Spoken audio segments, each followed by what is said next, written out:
Kaikki autot ruostuvat. Suomen olosuhteet ovat säälimättömiä autollesi. Kuraa, loskaa ja kaikkialle tunkeutuvaa suolavettä. Ennemmin tai myöhemmin vailla suojaa oleva auto antautuu ja ruoste pääsee valloilleen. Ruosteenestokäsittely on hyvä tehdä mahdollisimman uutena, sillä ympäristön rasitteet alkavat vaikuttamaan heti käyttöönoton jälkeen. Ruosteenestokäsittelyn päävaiheita ovat pohjatyöt sekä kotelo- ja alustan suoja-aineen levitys. Suojaus kokonaisuudessaan vie aikaa 2–3 päivään. Pohjatöihin kuuluu muoviosien purkaminen, alustan huolellinen peseminen, irtoruosteen poistaminen sekä alustan koneellinen kuivatus.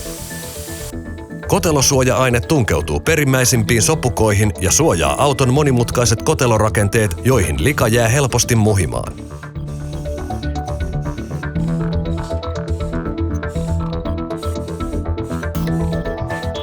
Lopuksi koko alusta käsitellään alustan suoja-aineella, joka antaa kestävän suojan ympäristön rasitteita vastaan.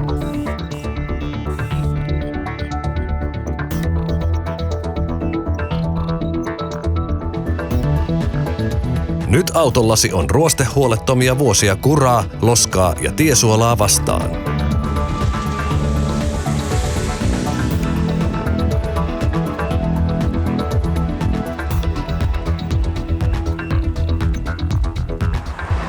Turvallisia kilometrejä sinulle ja autollesi.